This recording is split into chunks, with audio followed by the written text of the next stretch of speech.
누더기 옷을 입은 한 아이가 억만장자의 목숨을 구했습니다.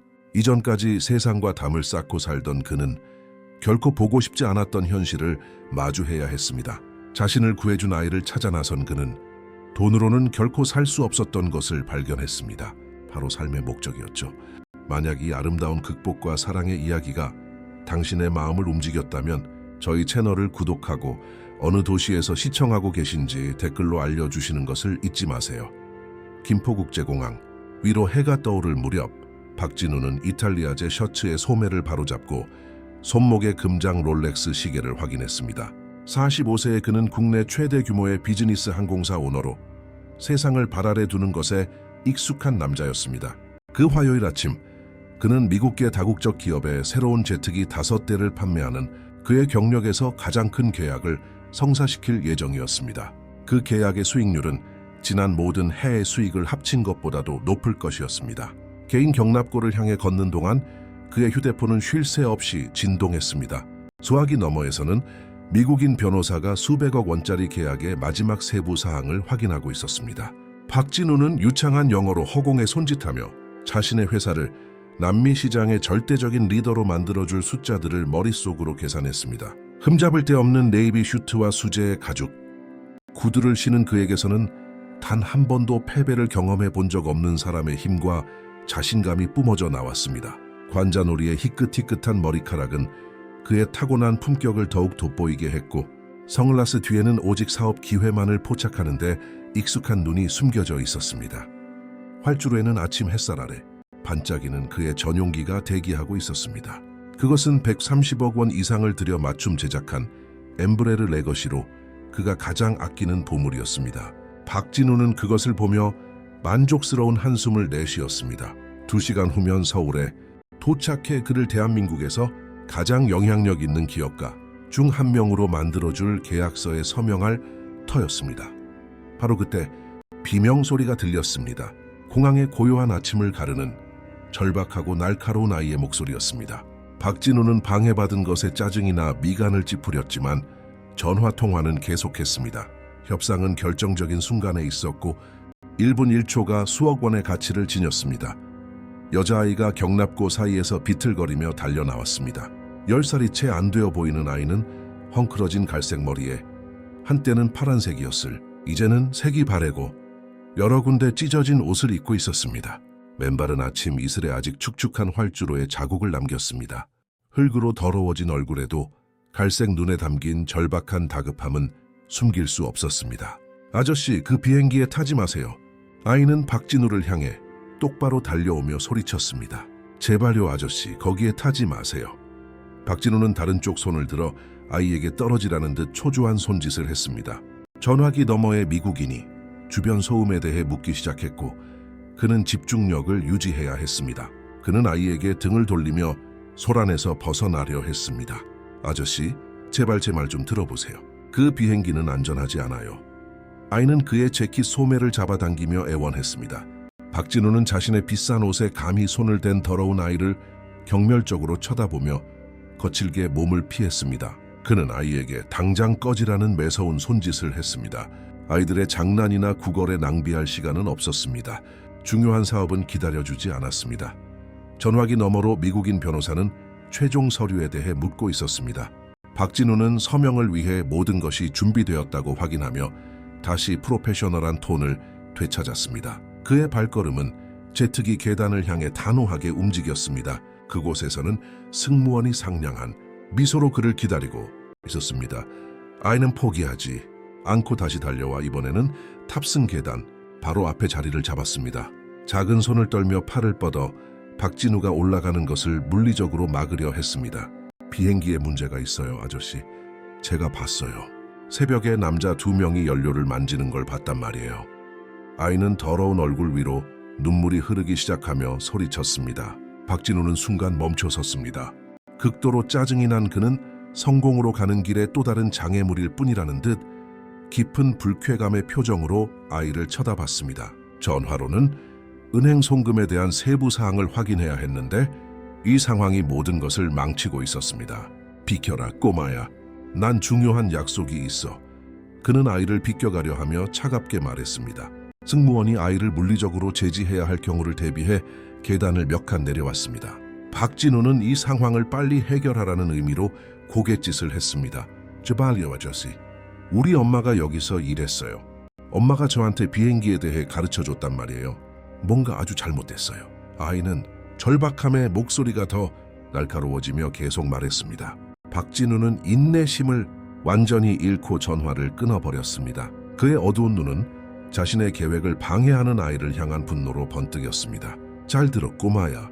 네가 누군지 어떻게 들어왔는지는 모르겠지만 여긴 개인 공항이다. 넌 여기 있으면 안 돼. 경비를 부르기 전에 당장 비켜. 아이는 거친 말투에 놀라 몇 걸음 물러섰지만 자리를 떠나지는 않았습니다. 그녀의 애원하는 눈은 마치 자신이 느끼는 모든 긴급함을 눈빛으로 전달하려는 듯 박진우의 얼굴에 고정되었습니다. 제 이름은 이서아예요, 아저씨. 우리 엄마 이름은 최수진이고요. 작년까지 아저씨 회사에서 일했어요. 제발 한 번만 제 말을 들어주세요.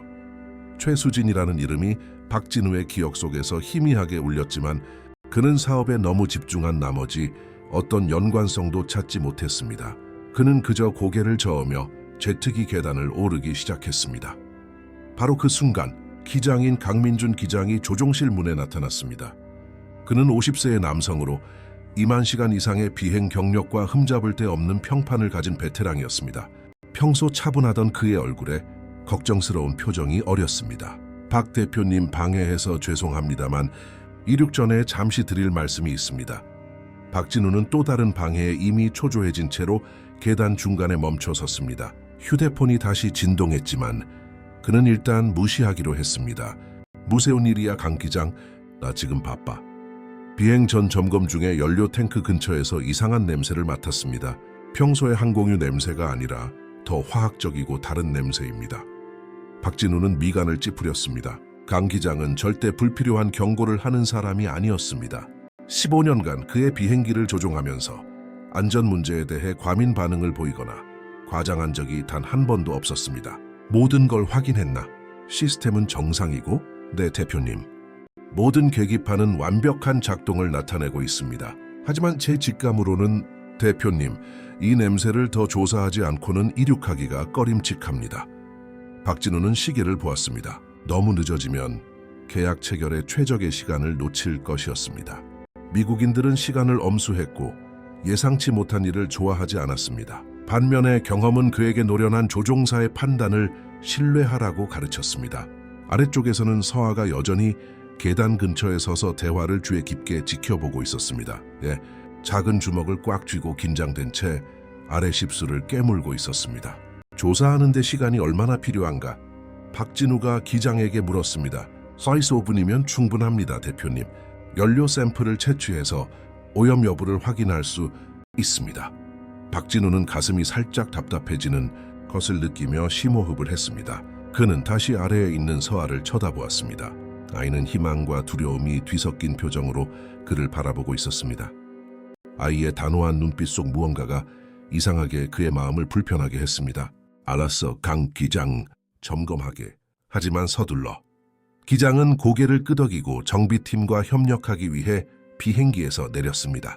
박진우도 전화로 몇 가지 약속을 조정해야 했기에 계단을 내려왔습니다. 그는 경납고 근처에 서서 제트기에 등을 돌린 채 서울의 비서들과 일정을 논의했습니다. 서아는 조심스럽게 다가와 공손한 거리를 유지했지만 비행기에서 눈을 떼지 않았습니다. 아저씨, 기장님 말을 들어주셔서 감사해요. 박진우는 전화에 집중하느라 그녀를 쳐다보지도 않았습니다. 그가 일정을 재조정하고 있을 때 귀청이 터질 듯한 굉음이 들렸습니다. 세상이 그의 주위에서 폭발하는 것 같았습니다.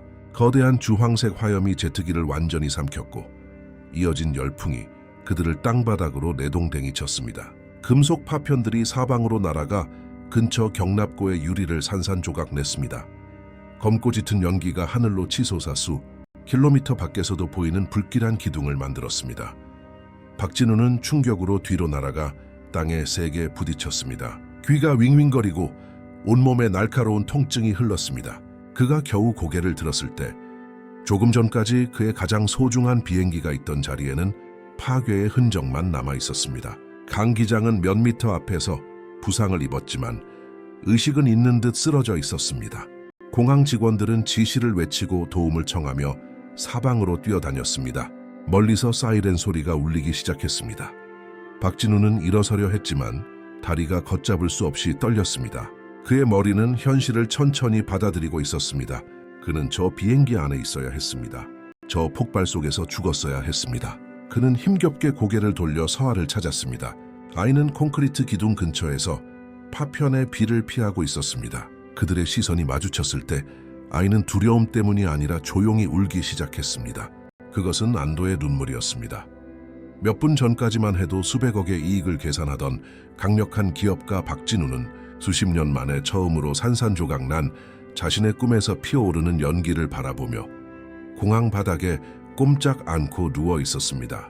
그는 다음에 무엇을 해야 할지 전혀 알 수 없었습니다. 그 후 몇 시간은 사이렌 소리, 질문, 서류 작성으로 정신없이 지나갔습니다.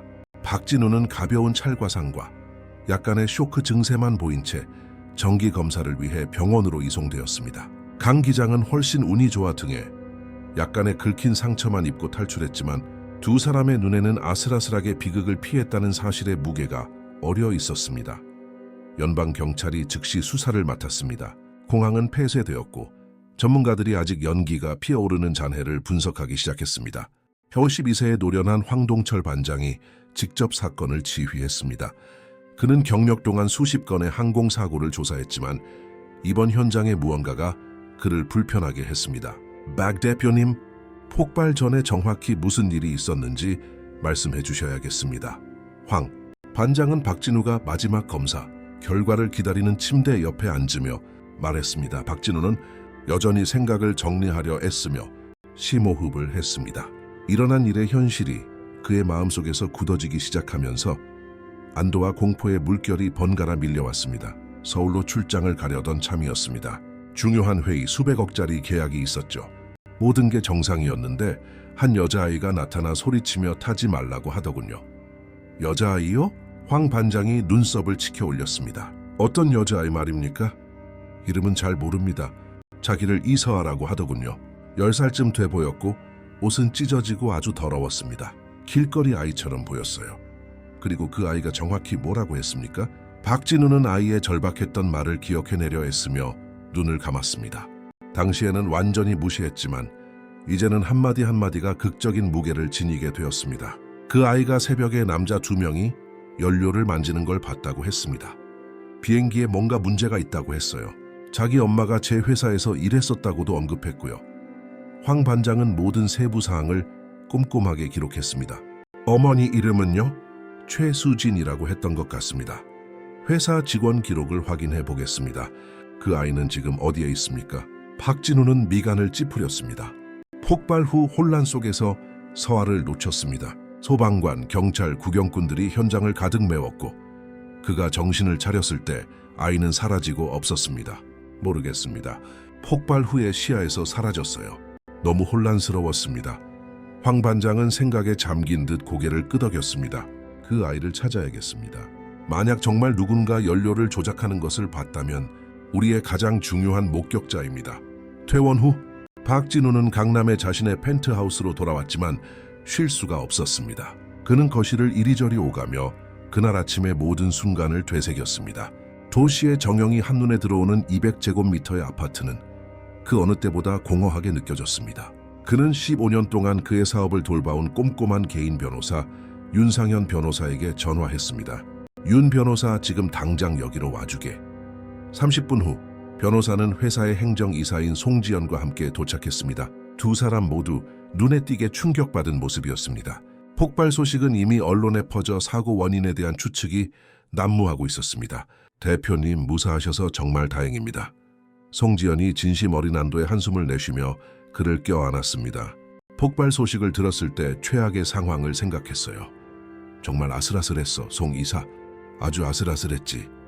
윤 변호사는 평소의 프로페셔널한 톤으로 돌아왔습니다. 대표님, 연방경찰이 이미 회사의 모든 기록에 대한 접근을 요청했습니다. 유지 보수, 직원, 공급업체 등 대대적인 수사에 대비해야 합니다. 박진우는 고개를 끄덕였지만 그의 마음은 다른 곳에 집중되어 있었습니다. 윤 변호사, 최수진이라는 전 직원을 조사해줬으면 하네. 작년까지 우리와 함께 일했던 것 같아. 최수진이요? 송지연이 생각에 잠긴 듯 이름을 되뇌었습니다. 기억나요? 기술부서 항공기 검사 분야에서 일했었죠. 아마 불복종으로 해고되었을 겁니다. 불복종이라니 무슨 뜻이지? 그녀는 끊임없이 회사의 절차에 의문을 제기했고 항공기에서 발견한 문제점들에 대해 상세한 보고서를 작성했습니다. 심지어 일부 공급업체가 신뢰할 수 없다고 제안하기도 했죠. 박진우는 등골이 오싹해지는 것을 느꼈습니다. 그 보고들은 어떻게 처리됐나? 송지연은 대답하기 전에 윤 변호사와 불편한 시선을 교환했습니다. 기술 이사회가 검토하고 과도한 우려라고 결론 내렸습니다. 최수진 씨는 안전에 대해 너무 편집증적인 면이 있었어요. 그래서 해고된 건가? 정확히 그것 때문은 아닙니다. 그녀는 직접적인 지시를 의심하기 시작했고 부적절하다고 생각하는 항공기를 승인하는 보고서에 서명하기를 거부했습니다. 긴장된 업무 환경을 만들었죠. 윤 변호사가 덧붙였습니다. 법적으로 해고는 정당한 사유였습니다. 그녀는 감독의 지시에 따라 직무를 수행하기를 거부했습니다. 박진우는 파노라마 창으로 걸어가 아래 도시의 움직임을 바라보았습니다.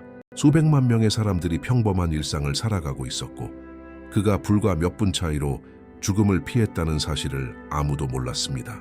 내일 아침까지 최수진의 모든 기록을 내 책상 위에 올려놓게 그녀가 작성한 보고서, 서신, 해고 세부 정보 모든 것을. 대표님, 최수진과 폭발 사이에 어떤 연관성이 있다고 생각하십니까? 송지연이 걱정스러운 표정으로 물었습니다. 모르겠어. 하지만 그녀의 딸이 오늘 내 목숨을 구했고 이건 우연일 수 없어. 그날 밤 박진우는 잠을 이룰 수 없었습니다. 그는 발코니에서 위스키를 마시며 퍼즐 조각을 맞추려 애썼습니다. 만약 최수진이 정말로 회사의 안전 문제를 파악했고 그것 때문에 해고되었다면 그녀는 어떤 종류의 문제를 발견했던 것일까? 새벽 3시 황 반장에게서 전화가 왔습니다. 박 대표님, 폭발에 대한 몇 가지 예비 정보를 확보했습니다. 전문가들이 연료 탱크 잔해에서 미확인 물질의 흔적을 발견했습니다. 어떤 종류의 물질입니까? 아직 분석 중입니다만 확실히 항공유는 아닙니다. 의도적으로 첨가된 것으로 보입니다. 박진우는 이미 의심했던 것이 확인되는 것을 느꼈습니다. 그렇다면 사보타주였군요. 가장 유력한 가설입니다. 누군가 의도적으로 폭발을 일으키려 했다는 뜻이죠. 당신이 탑승한 채로요.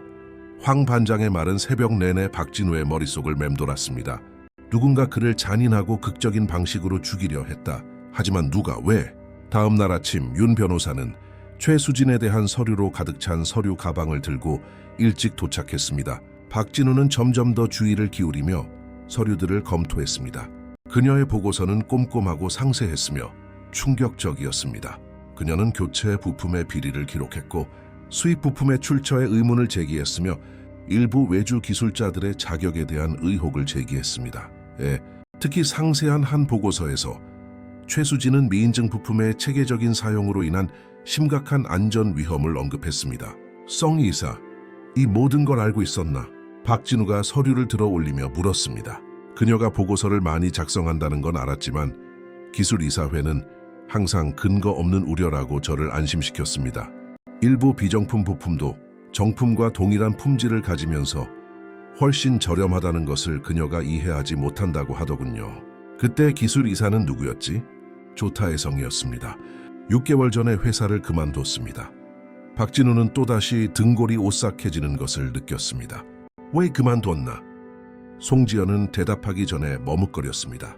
약간의 재정적 비리가 있었습니다. 맞지 않는 계정, 구매 후 연락이 닿지 않는 공급업체들이 있었죠.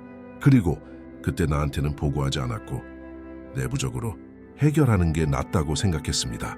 대표님께서 해외 확장 사업에 집중하고 계실 때 운영상의 세부 사항으로 걱정시켜 드리고 싶지 않았습니다. 박진우는 자신이 팀에 너무 많은 신뢰를 위임했다는 것을 깨달았습니다.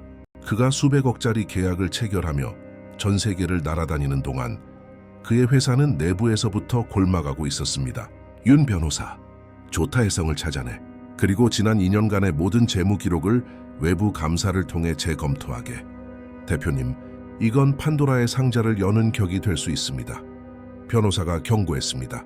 상자는 이미 열렸어, 윤 변호사. 어제 누군가 나를 죽이려 했고 그 답은 이 서류들 어딘가에 있다고 확신하네. 윤 변호사가 서류를 정리하는 동안 박진우는 황 반장에게 직접 전화했습니다. 반장님, 저에게 위험을 경고했던 그 여자아이를 찾았는지 알고 싶습니다. 아직입니다만 단서가 하나 있습니다. 청소 직원이 폭발 전날 새벽 화물 트럭 중 하나에 숨어 있는 아이를 봤다고 합니다. 아이가 공항에서 밤을 샌 것 같습니다. 그 아이가 연료를 만지는 사람들을 봤다고 한 말과 일치하는군요. 그렇습니다. 모든 보안 카메라를 검토하고 있는데 의심스러운 점을 발견했습니다. 바로 그 화물 구역의 카메라들이 전날 밤에 꺼져 있었습니다. 박진우는 분노가 치밀어 오르는 것을 느꼈습니다. 누가 끈 겁니까? 그걸 조사하고 있습니다. 누가 했든 공항의 보안 시스템을 정확히 알고 있는 자입니다. 전화를 끊고 박진우는 자신이 상상했던 것보다 훨씬 더 큰 무언가와 마주하고 있다는 것을 확신했습니다. 이건 사고도 충동적인 복수 행위도 아니었습니다. 그의 일상과 회사를 속속들이 아는 사람들이 실행한 정교한 계획이었습니다. 그리고 그 모든 것의 중심에는 비리를 고발하려 했던 직원의 10살 배기 딸이 있었습니다. 이제 다시 사라져버린, 그를 거의 죽일 뻔한 폭발 뒤의 모든 진실을 밝혀줄 비밀을 간직한 채로. 폭발 사흘 후 박진우가 사무실에서 계약서를 검토하고 있을 때 비서가 예상치 못한 방문객을 알렸습니다. 박 대표님, 기자 한 분이 대표님과 꼭 이야기하고 싶다고 합니다. 비행기에 대해 경고했던 그 여자아이에 대한 정보가 있다고 합니다. 박진우는 즉시 서류에서 눈을 들었습니다. 들여보내. 한지수가 단호한 발걸음과 자신감 있는 자세로 사무실에 들어섰습니다. 그녀는 30대 초반의 여성으로 검은 머리를 우아한 올림머리로 묶고 네이비 블레이저를 입은 채 가죽 서류 가방을 들고 있었습니다. 그녀의 어두운 눈은 숨겨진 진실을 파헤치는 데 익숙한 사람의 날카로운 시선으로 주변을 분석했습니다. 박 대표님, 저는 한국일보의 한지수입니다. 기업 비리를 전문적으로 취재하고 있습니다. 박진우는 단단한 악수로 그녀를 맞았지만 경계심 어린 표정을 유지했습니다. 폭발 이후 수십 명의 기자들이 접촉을 시도했지만 서아를 구체적으로 언급한 사람은 아무도 없었습니다.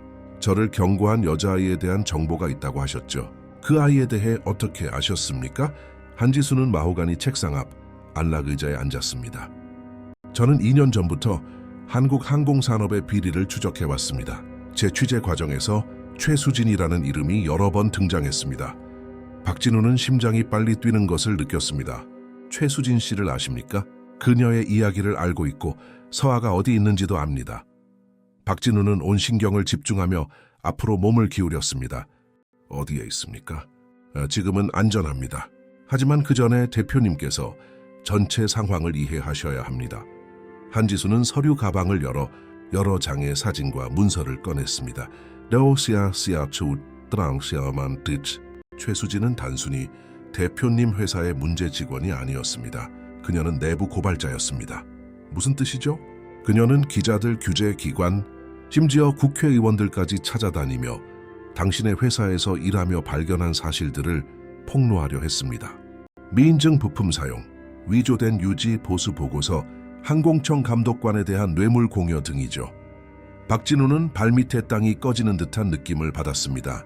그건 매우 심각한 비난입니다. 증거가 있습니까? 한지수는 책상 위에 사진들을 펼쳐 놓았습니다. 비행기 부품 사진, 서명과 도장이 찍힌 문서, 그리고 박진우가 즉시 해독할 수 없는 숫자들이 적힌 스프레드 시트들이었습니다. 이것들은 최수진 씨가 해고되기 전에 확보한 문서들의 사본입니다. 여기 보세요. 독일에서 수입한 것으로 되어 있는 부품의 송장이지만 추적 코드를 보면 실제로는 중국의 불법 공장에서 온 것입니다. 한지수가 다른 문서를 가리켰습니다. 그리고 여기 최수진 씨의 말에 따르면 육안으로도 미세 균열이 보이는 터빈을 승인한 검사 보고서입니다. 박진우는 점점 더 커지는 공포감 속에서 서류들을 살펴보았습니다. 만약 이것이 사실이라면 그의 회사는 수년 동안 수백 명의 목숨을 위험에 빠뜨린 것이었습니다. 왜 최수진은 이 정보를 가지고 직접 나를 찾아오지 않았을까요? 그녀는 시도했습니다. 한지수는 서류 가방에서 또 다른 문서를 꺼냈습니다. 이것은 그녀가 대표님 사무실로 보낸 편지의 사본입니다. 대표님과의 긴급 면담을 요청하는 내용이었죠. 그녀가 해고되기 3주 전에 보낸 겁니다. 박진우는 편지를 받아들고 회사의 로고가 박힌 용지를 알아보았습니다. 그는 그 문서를 본 적이 없었습니다. 다리퍼, 나는 이 편지를 받은 적이 없어. 그럴 거라고 생각했습니다. 누군가 가로챈 거죠. 문제는 누가 대표님이 이 비리들을 알게 되는 것을 막으려 했을까요? 박진우의 머릿속은 여러 가능성으로 복잡했습니다. 송지연, 윤상현 전 기술이사 조태성. 자신의 회사에 얼마나 많은 사람들이 연루되어 있었을까? 한지수 기자님, 서한은 지금 정확히 어디에 있습니까? 관악구의 한 동네에 사는 김 할머니라는 분이 돌보고 있습니다. 최수진 씨가 실종된 후 서한은 길거리에서 생활했지만 김 할머니께서 임시로 거둬주셨습니다. 실종이라고요? 무슨 뜻입니까? 한지수는 깊은 한숨을 내쉬었습니다. 최수진 씨는 그렇게 많은 고발을 한 후에 자신이 위험에 처해 있다는 것을 알고 있었습니다. 실종되기 전 몇 달 동안 그녀는 끊임없이 익명의 위협을 받았습니다. 한밤중에 전화, 집 앞에 세워진 낯선 차들. 하지만 아무도 그녀를 보호해주지 않았습니다. 경찰을 여러 번 찾아갔지만 구체적인 위협의 증거가 없다고 했습니다. 그냥 무언의 전화, 그녀가 다가가면 사라지는 차들 뿐이었죠. 박진우는 의자에서 일어나 창가로 걸어갔습니다.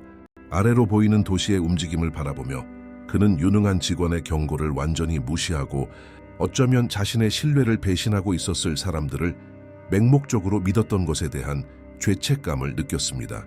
최수진 씨가 실종되던 날 밤 무슨 일이 있었습니까?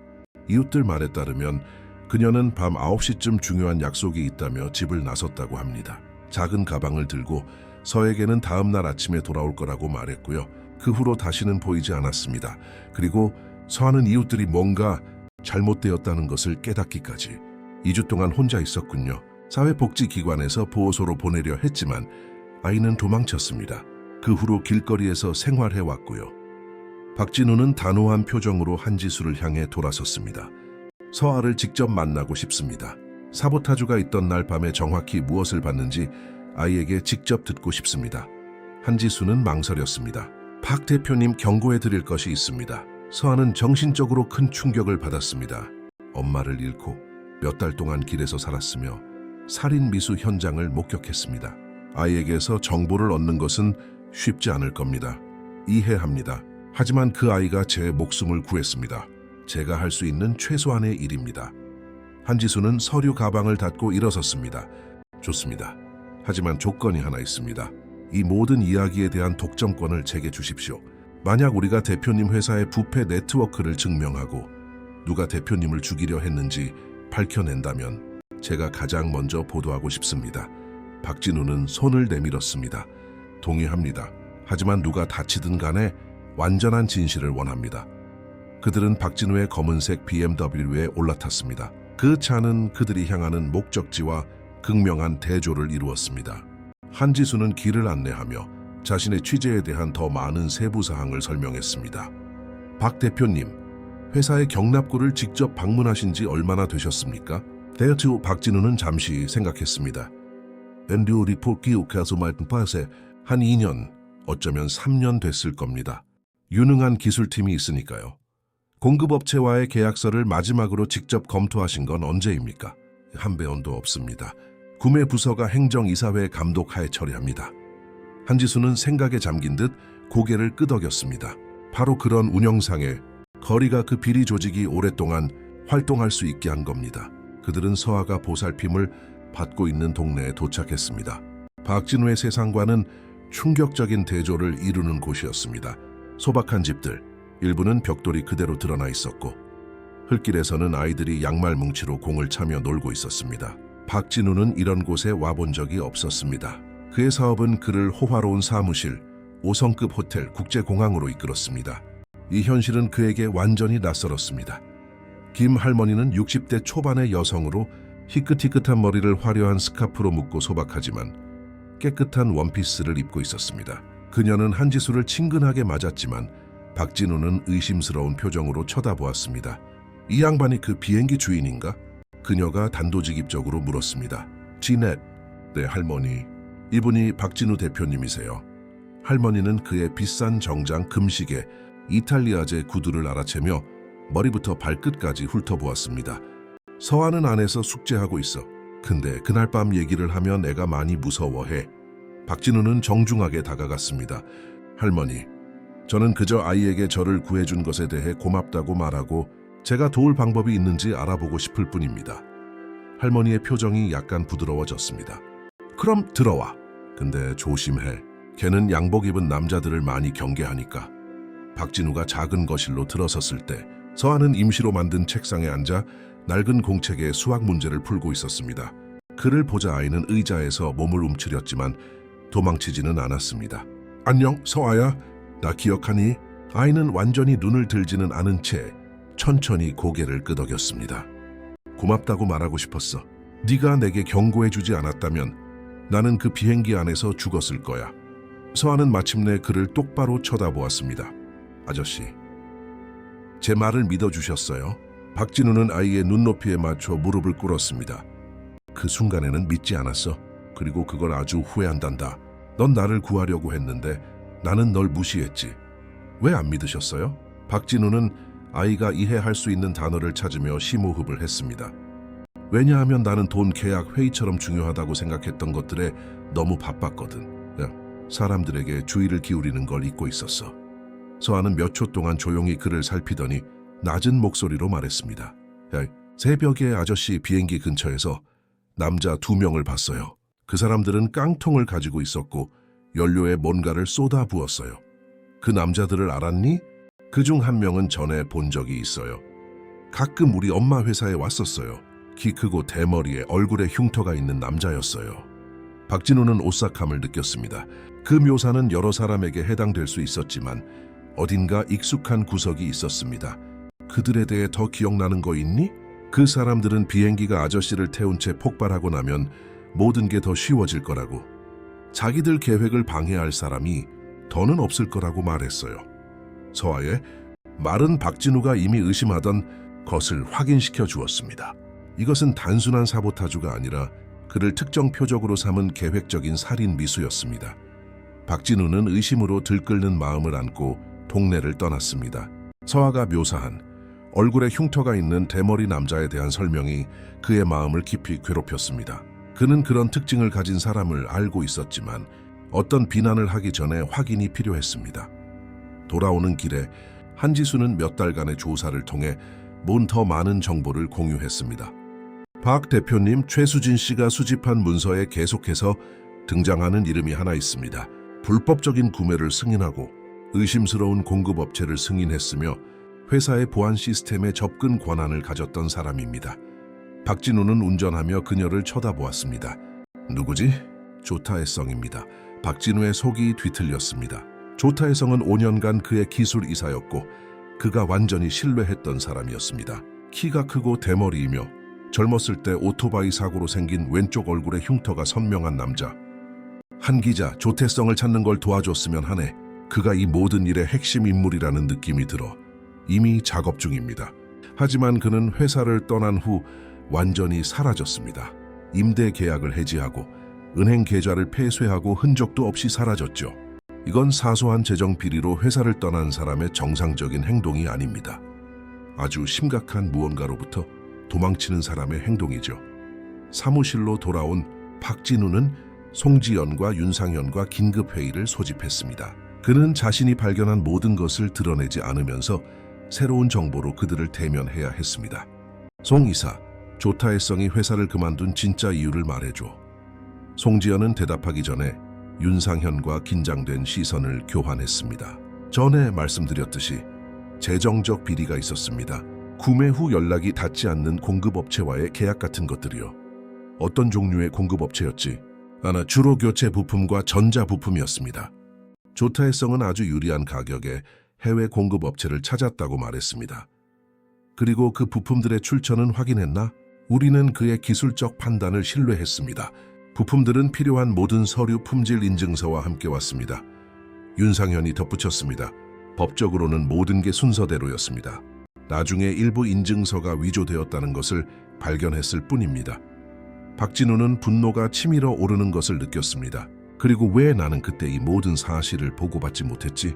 대표님, 그때 아르헨티나 회사와의 계약을 마무리 짓고 계셨고 그 후에는 멕시코에서의 협상이 있었습니다. 대표님이 돌아오실 때까지 기다릴 수 있다고 생각했습니다. 송지연이 방어적으로 말했습니다. 기다릴 수 있다고 생각했다고? 우리는 지금 사기, 사람들을 태우는 비행기에 들어가는 가짜 부품에 대해 이야기하고 있는 거야. 침묵이 회의실을 가득 메웠습니다.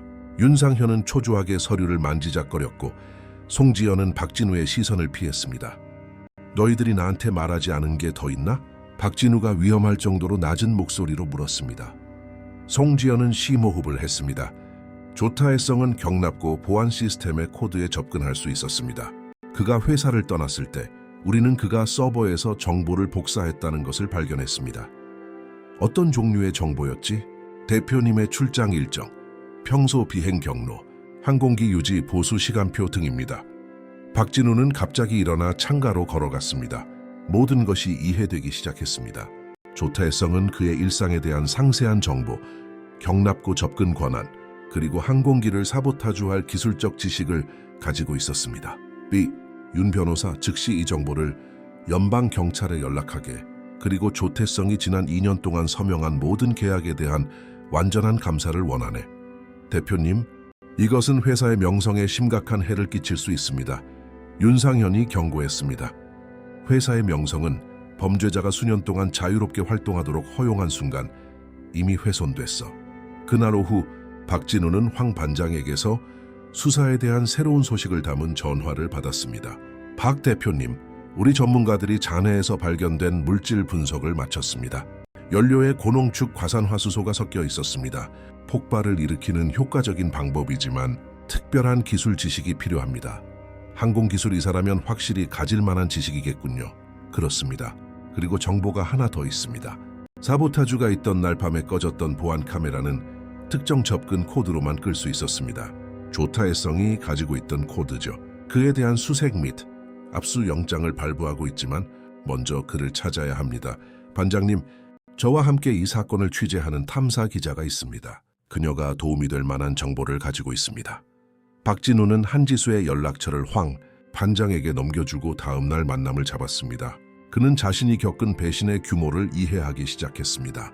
그날 밤 그는 저녁을 먹을 수 없었습니다. 그는 아파트 발코니에 서서 도시의 불빛을 바라보며 자신이 얼마나 많은 잘못된 결정을 내렸는지 반성했습니다. 그는 자신을 배신한 사람들을 맹목적으로 믿었고 중요한 경고를 무시했으며 거의 목숨으로 그 대가를 치를 뻔했습니다. 밤 11시 전화가 울렸습니다. 한지수였습니다. 박 대표님, 조태성을 찾아냈습니다. 어디에 있습니까? 도심의 한 호텔에 가명을 쓰고 있습니다. 제 정보원이 리셉션에서 얼굴의 흉터로 신원을 확인했습니다. 박진우는 아드레날린이 온몸을 흐르는 것을 느꼈습니다. 즉시 경찰에 연락하겠습니다. 잠깐만요. 더 있습니다. 그는 혼자가 아닙니다. 제 정보원이 알아본 바로는 전직 항공청 직원과 함께 묵고 있습니다. 안전검사를 승인하거나 거부할 권한이 있던 사람입니다. 부패 네트워크는 그가 상상했던 것보다 훨씬 더 컸습니다.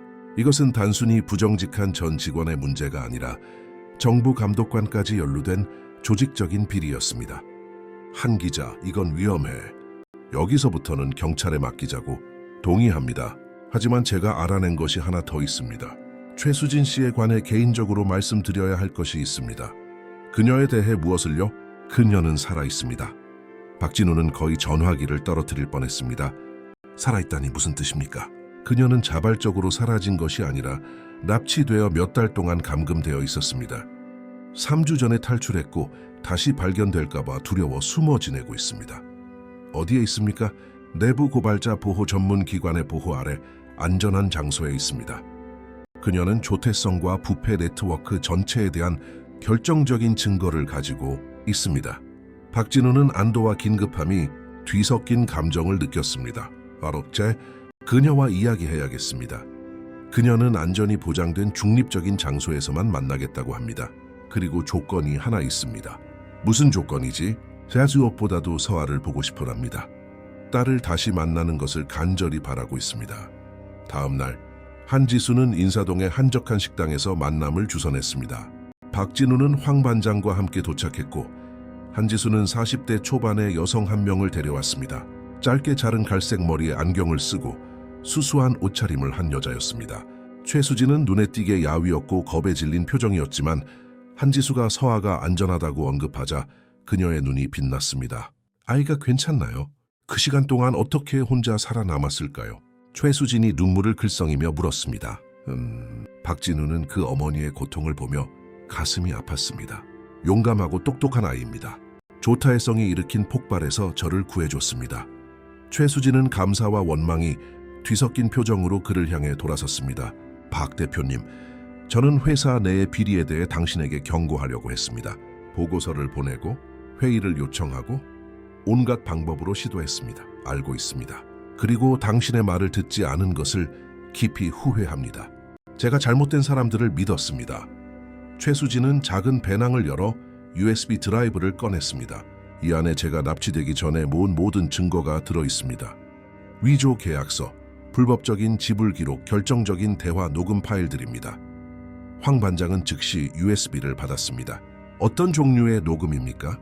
조타해성과 항공청 감독관들이 돈을 받고 항공기 승인을 협상하는 대화, 그리고 그가 다른 사람들과 함께 비리 조직의 해가 될 수 있는 사람을 제거할 계획을 세우는 대화입니다. 박진우는 마른 침을 삼켰습니다. 딱타두니 다시 갑둔투. 그가 언제부터 나를 죽일 계획이었습니까? 최수진은 대답하기 전에 망설였습니다. 당신이 계약의 투명성을 더 요구하기 시작했을 때부터입니다. 조타해성은 조만간 당신이 비리를 발견할 것이라는 것을 알고 있었습니다. 그래서 계획은 나를 죽이고 회사를 장악하는 것이었나? 사실은 아닙니다. 최수진은 박진우의 눈을 똑바로 쳐다보았습니다. 계획은 당신의 죽음을 사고처럼 보이게 해서 상속인들이 회사를 빨리 팔도록 만드는 것이었습니다. 조타해성은 이미 과거의 비리에 대해 많은 질문을 하지 않을 외국 그룹과 매각 협상을 마친 상태였습니다. 황 반장은 빠르게 메모했습니다. 무멀리세 최수진 씨, 그들을 상대로 공식적으로 증언해 주실 수 있겠습니까? 네, 저와 서아의 안전을 보장해 주신다면요. 박진우가 앞으로 몸을 기울였습니다. 최수진 씨, 제가 저지른 실수를 만회하기 위해 제 모든 것을 다하겠다는 것을 알아주셨으면 합니다. 당신을 딸과 재회시키는 것부터 시작해서요. 최수진과 서아의 재회는 김 할머니의 집에서 경찰의 은밀한 감독 하에 이루어졌습니다. 박진우는 강제로 헤어져 있던 몇 달 만에 엄마와 딸이 서로를 껴안는 모습을 멀리서 지켜보았습니다. 두 사람의 눈물은 그의 마음을 깊이 울리며 인간관계의 진정한 가치에 대해 생각하게 했습니다. 엄마 영원히 가버린 줄 알았어요. 서아가 엄마의 목에 매달려 흐느꼈습니다. 절대 아니야, 내 딸. 절대 널 버리지 않아. 나쁜 사람들이 내가 돌아오는 걸 막았을 뿐이야. 하지만 이제 우리는 다시 함께야. 박진우는 정중하게 그들에게 다가갔습니다. 두 분께 다시는 나쁜 일이 생기지 않도록 제가 할 수 있는 모든 것을 다하겠습니다. 최수진은 눈물로 붉어진 눈을 들었습니다. 박 대표님, 직접적인 당신의 잘못은 아니라는 걸 알지만 당신의 회사는 우리 가족을 거의 파괴할 뻔했습니다. 알고 있습니다. 그리고 그런 일이 일어나도록 내버려 둔 것에 대한 모든 책임을 지겠습니다. 그 후 며칠 동안 연방경찰은 최수진이 제공한 증거를 바탕으로 수사를 강화했습니다. USB에는 조태성뿐만 아니라 정부 감독관 사기 공급업체, 심지어 항공부문의 다른 기업가들까지 연루된 부패 네트워크를 암시하는 폭발적인 녹음 파일이 들어있었습니다. 황 반장은 박진우에게 위험한 제안을 하며 연락했습니다. 나는 됐다. 박 대표님, 조태성을 함정으로 유인하는 것을 도와주셨으면 합니다. 그가 아직 도시에 있고 아마도 당신의 목숨을 노리는 새로운 시도를 계획하고 있을 것으로 알고 있습니다. 함정이라니 무슨 말씀이십니까? 그와 약속을 잡고 당신이 비리의 일부만 발견했고 침묵을 대가로 협상할 의향이 있는 척 해주십시오. 그건 극도로 위험합니다. 우리가 모든 것을 면밀히 감시할 겁니다. 그리고 이것이 그의 범죄 의도에 대한 반박할 수 없는 증거와 함께 그를 현행범으로 체포할 수 있는 유일한 방법입니다. 박진우는 정의감과 최수진, 그리고 서아를 확실히 보호해야 할 필요성 때문에 작전에 참여하기로 동의했습니다. 한지수는 중개인을 통해 조태성과의 접촉을 설정하는 것을 도왔습니다. 계획은 간단했습니다. 박진우는 기본적인 재정 비리만 발견한 척하고 침묵을 대가로 동업 제안을 받아들일 의향이 있는 것처럼 행동하는 것이었습니다. 만남은 서울의 공업지대에 있는 버려진 창고로 정해졌습니다. 박진우는 재킷 아래 방탄조끼를 입고 숨겨진 오디오 및 비디오 장치를 장착한 채 현장에 도착했습니다. 경찰팀은 건물 주변에 전략적으로 배치되었습니다. 조타의 성은 달라져 있었습니다. 살이 빠지고 머리카락은 더 희끗희끗해졌으며 눈에는 절박한 표정이 담겨 있었습니다. 그는 한지수가 보여준 사진에서 박진우가 알아본 다른 남자, 전직 항공청 감독관인 백승호와 함께 있었습니다. 박진우, 살아있는 걸 보니 반갑군. 조태성이 억지 미소를 지으며 말했습니다. 자네 비행기 사고 소식 들었네. 끔찍한 일이야. 박진우는 황 반장의 지시에 따라 무표정을 유지했습니다. 사고 이상이었어, 조태성. 사보타주였지. 조태성은 백승호와 재빨리 시선을 교환했습니다. 사보타주? 무슨 소리야? 연료가 조작된 증거를 찾았고 폭발 전날 밤 네가 경납고에 접근했다는 사실도 알아냈어. 전 기술이사의 태도가 완전히 바뀌었습니다. 가짜 미소는 사라지고 계산적이고 차가운 표정으로 대체되었습니다. 박진우, 넌 항상 너무 순진했어. 남들이 하는 말은 뭐든지 믿고 절대 의심하지 않았지. 난 널 수년간 믿었어. 그리고 넌 최악의 방식으로 날 배신했지. 조태성은 포식자가 먹잇감을 평가하듯 박진우 주위를 천천히 걸었습니다. 배신? 내가 네 회사를 파산해서 구했어. 그 모든 유리한 계약들, 부품 교체에서 아낀 그 모든 비용들. 넌 무지의 낙원에서 살고 있었던 거야. 목숨을 위협하는 절약, 사고를 유발할 수 있는 가짜 부품들 말이지. 백승호가 마침내 입을 열었습니다. 박 대표 항공업계에서는 사고가 일어나기 마련입니다. 중요한 건 당신 회사를 해치는 조사가 한 번도 없었다는 거죠. 당신들이 날아서는 안 될 비행기를 승인하도록 감독관들에게 뇌물을 줬기 때문입니다. 조태성은 박진우 바로 앞에 멈춰 섰습니다. 가식은 그만두자, 박진우. 네가 인정하는 것보다 훨씬 더 많은 것을 알아냈다는 걸 알아. 문제는 침묵의 대가로 뭘 원하냐는 거지. 박진우는 약속된 대본에 따라 심호흡을 했습니다. 회사의 동업을 원해 미래 수익의 50%를 받는 대가로 내가 알아낸 모든 것을 잊어주지. 조태성은 비웃었습니다. 네가 정말 내 협박을 받아들일 거라고 믿나? 협박이 아니야. 사업 제안이지. 전 기술이사가 위험하게 다가왔습니다. 박진우, 2주 전에 넌 그 비행기에서 죽었어야 했어. 길거리 꼬마의 하나 때문에 우리 계획을 망치게 둔 게 실수였지. 그럼 네가 날 암살하려 했다는 걸 인정하는 건가? 시도한 게 아니야. 다시 시도할 거야. 이번에는 방해되는 목격자도 없을 테니. 조태성은 백승호에게 신호를 보냈고 그는 재킷에서 권총을 꺼냈습니다. 박진우는 심장이 마구 뛰는 것을 느꼈지만 경찰이 행동할 시간을 벌기 위해 대화를 계속해야 한다는 것을 알았습니다. 조타의 성, 지금 나를 죽이면 회사를 절대 장악하지 못할 거야. 수사에 많은 사람들이 관련되어 있어. 바로 그래서 네가 사라져야 하는 거야. 내 죽음으로 모든 수사가 종결될 거고 네 회사는 우리 국제 파트너들에게 신속하게 팔릴 거다. 어떤 파트너들? 내 회사의 구조를 이용해 특별한 상품을 운송하는 데 관심이 있는 국제 마약 카르텔이지. 박진우는 자신의 회사가 거의 국제 범죄의 도구가 될 뻔했다는 사실에 메스꺼움을 느꼈습니다. 바로 그 순간 그는 사이렌 소리가 가까워지는 것을 들었습니다. 백승호가 박진우를 향해 총을 겨눴지만 그가 쏘기 전에 창고 문이 연방경찰팀에 의해 동시에 부서졌습니다. 경찰이다, 총 버려. 손머리 위로. 총격전은 불과 몇 초 동안 계속되었습니다. 백승호는 저항하려다 경찰에게 다리에 총을 맞았습니다.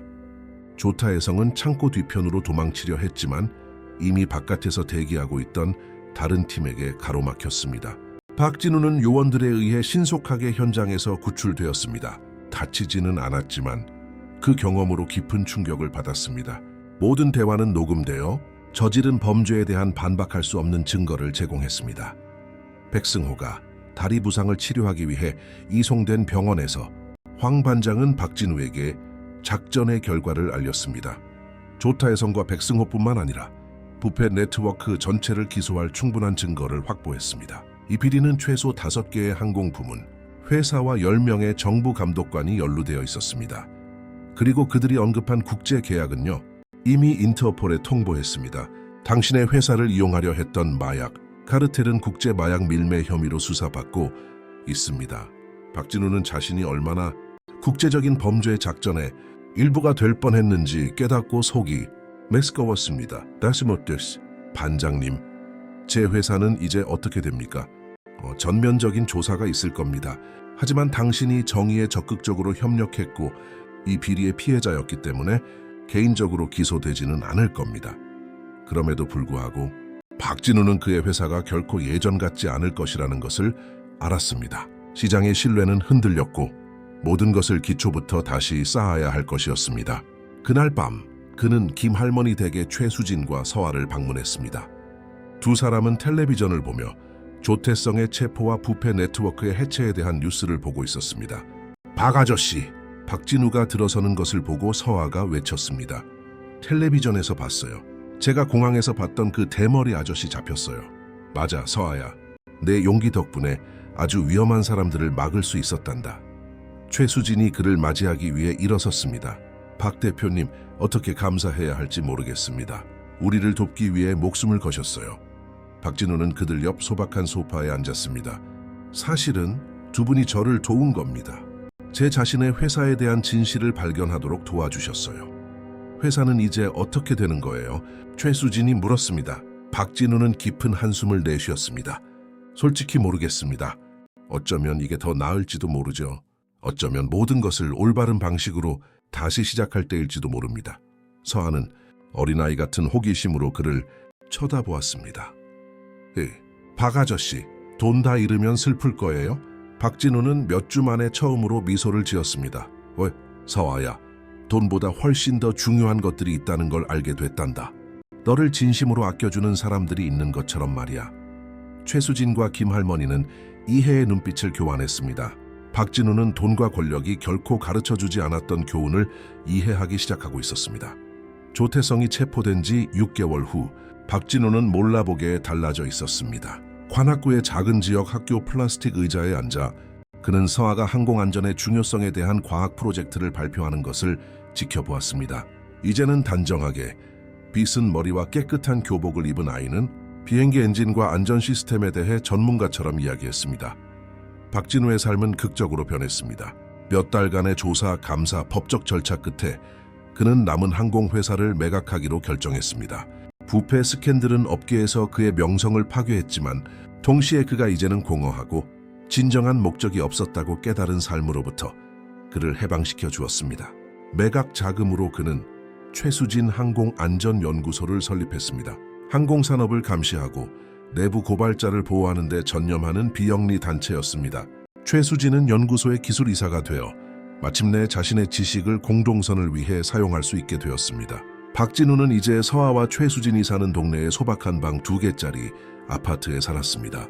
그는 이탈리아제 정장을 폴로 셔츠와 청바지로, BMW를 국산차로, 5성급 레스토랑을 김할머니의 집밥으로 바꿨습니다.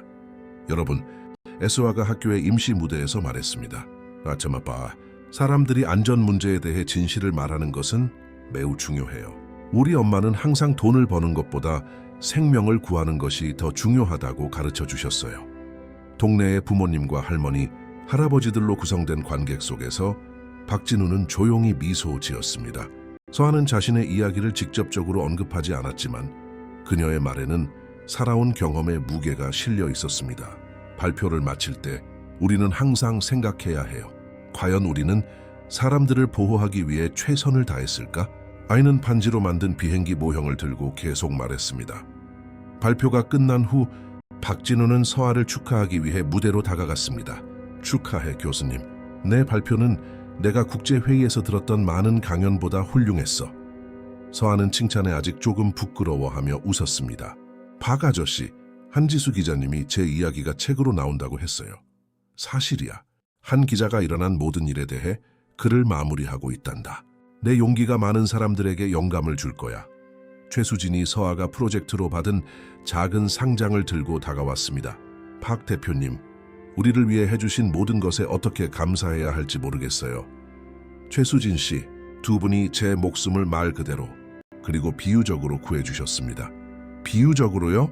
박진우는 소박한 학교를 둘러보며 흙마당에서 노는 아이들, 손으로 만든 다채로운 벽화, 이제 그의 삶의 일부가 된 소박한 사람들의 얼굴에 깃든 진정한 기쁨을 보았습니다. 두 분을 만나기 전 저는 황금 감옥에 살고 있었습니다. 돈은 많았지만 진짜 삶은 없었어요. 저를 진심으로 아껴주는 사람들도 없었죠. 그들에게 다가온 김 할머니가 특유의 지혜로 대화에 끼어들었습니다. 박서방, 돈이라는 게 음식에 넣는 양념 같은 거야. 조금 넣으면 맛이 나지만 너무 많으면 다 망쳐버리지. 박진우는 진심으로 웃었습니다. 김 할머니는 그가 읽었던 어떤 철학책보다도 삶을 더 잘 설명해주는 그런 비유를 항상 가지고 있었습니다. 그날 오후 그들은 함께 동네의 길을 걸었습니다. 박진우는 이제 그곳에 사는 모든 가족, 모든 이야기, 모든 일상의 투쟁을 알게 되었습니다. 그는 학용품을 도와주고 직업훈련 워크숍을 조직하고 누군가 필요할 때 그저 곁에 있어 주는 등 꾸준한 존재가 되었습니다. 우토리야, 박 아저씨 뭐 하나 물어봐도 돼요? 소아가 길가의 돌멩이를 차며 말했습니다. 물론이지, 뭐든지 물어봐. 예전의 삶이 그립지 않으세요? 비행기, 돈, 여행 같은 거요. 박진우는 걸음을 멈추고 그들이 진지하게 대화했던 첫날처럼 아이의 눈높이에 맞춰 무릎을 꿇었습니다. 서아야, 나는 그런 것들이 나를 행복하게 해준다고 생각했어. 하지만 내가 쾌락과 행복을 혼동하고 있었다는 걸 깨달았단다. 차이가 뭐예요? 쾌락은 비싼 물건을 샀거나 멋진 곳으로 여행 갈 때 느끼는 거야. 잠깐 동안만 지속되고 그 후에는 다른 것을 샀거나 다른 곳으로 여행 가야 하지. 행복은 아침에 일어났을 때 너를 진심으로 아껴주는 사람들이 있다는 걸 아는 거야. 그럼 아저씨는 지금 행복하세요? 박진우는 주위를 둘러보았습니다. 최수진이 다른 엄마들과 연구소의 다음 프로젝트에 대해 활기차게 이야기하고 있었고, 김 할머니는 아이들에게 간식을 나눠주고 있었으며 이웃들은 진심 어린 미소로 그에게 인사하고 있었습니다. 지금껏 살아오면서 그 어느 때보다 행복하단다, 서아야. 제 진짜 이름은 이서아예요. 친구들처럼 그냥 서아라고 불러도 돼요. 박진우가 미소 지었습니다. 그럼 나도 네 친구라고 생각해도 될까? 당연하죠. 저도 뭐 하나 물어봐도 돼요? 물론. 만약에 학교 축제나 학부모 모임에 아빠 대신 와주실 사람이 필요하면 아저씨가 와주실 수 있어요.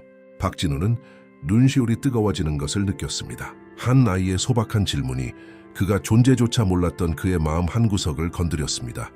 영광일 거야, 서아야. 그날 밤 박진우는 일주일에 3번 그랬던 것처럼 최수진과 서아의 집에서 저녁을 먹었습니다. 그것은 공식적인 초대나 의무 없이 자연스럽게 자리 잡은 일상이었습니다. 인생의 가장 좋은 것들처럼 그냥 일어났습니다. 식사 중에 최수진은 연구소의 진전에 대해 이야기했습니다. 대표님, 이번 주에 5건의 제보를 더 받았어요.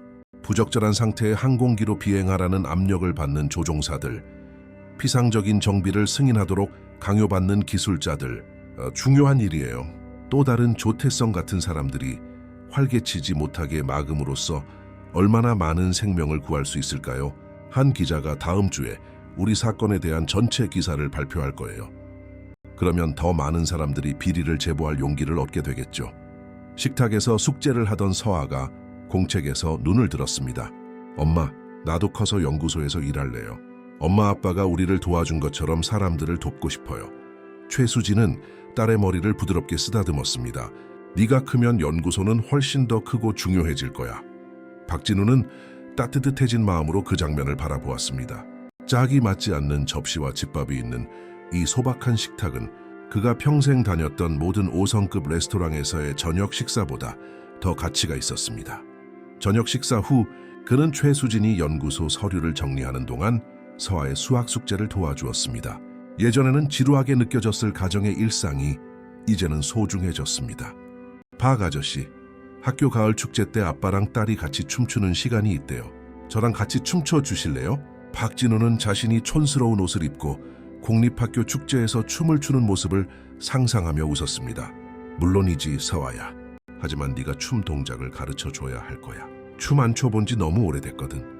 엄마가 가르쳐줄 수 있어요. 엄마 춤 진짜 잘 춰요. 최수진은 두 사람의 대화를 들으며 웃었습니다. 박 대표님, 지금 어떤 일에 발을 들여놓으시는지 모르시는 것 같네요. 이 동네에서 학교 축제 춤은 아주 진지한 문제거든요.